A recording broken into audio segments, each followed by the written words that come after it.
तो सिर्फ 1 सेकंड में आपके सामने छाए घने अंधेरे को उजाले से भर देने वाली छोटी सी चीज माचिस आखिर बनाई कैसे जाती है, आइए देखते हैं इस वीडियो में। शुरुआत में माचिस बनाने के लिए सबसे जरूरी पहली चीज यानी लकड़ी को इकट्ठा किया जाता है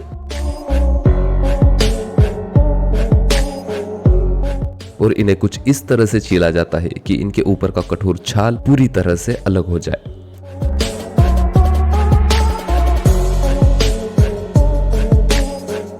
आपको बता दें कि माचिस की इन तीलियों को बनाने के लिए सफेद देवदार या आस्फीन की लकड़ियों को प्राथमिकता दी जाती है, क्योंकि ये लकड़ियां आसानी से केमिकल को अपने ऊपर चिपका लेती है और ये पर्याप्त कठोर होती है जिससे कि घर्षण में लगने वाले दबाव को ये आसानी से झेल सके। इसके बाद इन छोटी लकड़ियों के टुकड़ों को रोटेटिंग मशीन में लगाकर इन्हें शीट्स के रूप में बदल लिया जाता है, जिसे आप अभी अपनी स्क्रीन पर देख रहे हैं।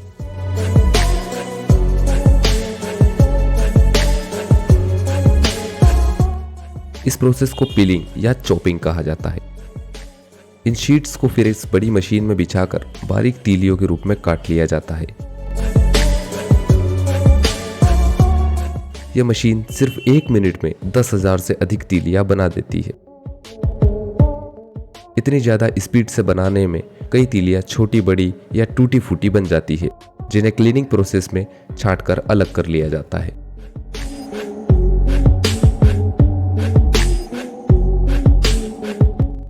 सीधे पेड़ों से आई ये लकड़ियां सुखाने के बाद भी थोड़ी बहुत गीली रह जाती है, जिसे इस बड़ी सी मशीन में डालकर लगातार घुमाया जाता है। इस प्रोसेस को कार्बोनाइजिंग कहा जाता है, जिसमें तीलियों को बिना हवा के गर्म किया जाता है, जिससे वे और अधिक ठोस बन जाती है।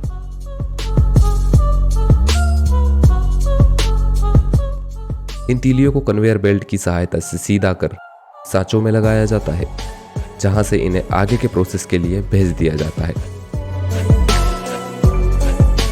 जिसे केमिकल डिपिंग कहा जाता है। माचिस की इन तीलियों पर लगाए जाने वाले इस केमिकल में फास्फोरस और पोटेशियम क्लोराइड के साथ सल्फर जैसे केमिकल का उपयोग किया जाता है। लकड़ी की तीलियों को मिश्रण के सिरों पर अच्छे से लगाने के बाद इन्हें सुखाने के लिए आगे भेज दिया जाता है।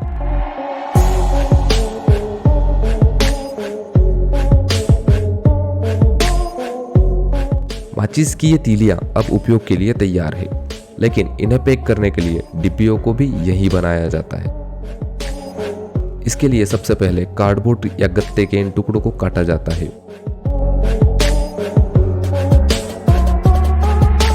यह मशीन गत्ते के टुकड़ों को बराबर काटती रहती है। कटे हुए इन गत्तों को आगे प्रिंटिंग के प्रोसेस के लिए भेज दिया जाता है। इस प्रोसेस में गत्ते पर कंपनी द्वारा निर्धारित डिजाइन एवं प्राइस टैग लगाया जाता है। प्रिंटेड गत्तों को आगे लेमिनेशन प्रोसेस के लिए पहुंचा दिया जाता है। बगैर लेमिनेशन माचिस का बॉक्स जल्दी गीला हो जाता है, जिससे बचने के लिए यह आवश्यक है।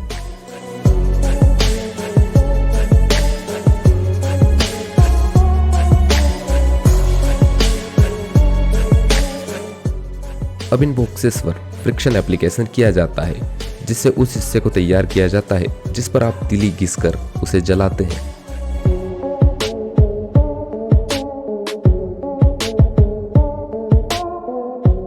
इसी तरह से तैयार हुए इस आउटर बॉक्स के लिए इनर बॉक्स, जिसमें आप तीलियां रखते हैं, को तैयार किया जाता है।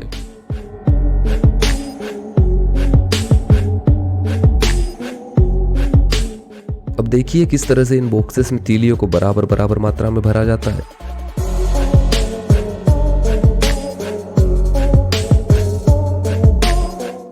तैयार माचिस की इन डिब्बियों को बड़े बॉक्सेस में भर के मार्केट में सेलिंग के लिए पहुंचा दिया जाता है। इस छोटी सी माचिस को बनाने में काफी मेहनत की जाती है और इसी बात पर 1 लाइक तो बनता है। जल्द ही मिलेंगे अगले वीडियो में, तब तक के लिए आप हमारे चैनल को सब्सक्राइब कर बेल नोटिफिकेशन ऑन कर लीजिए।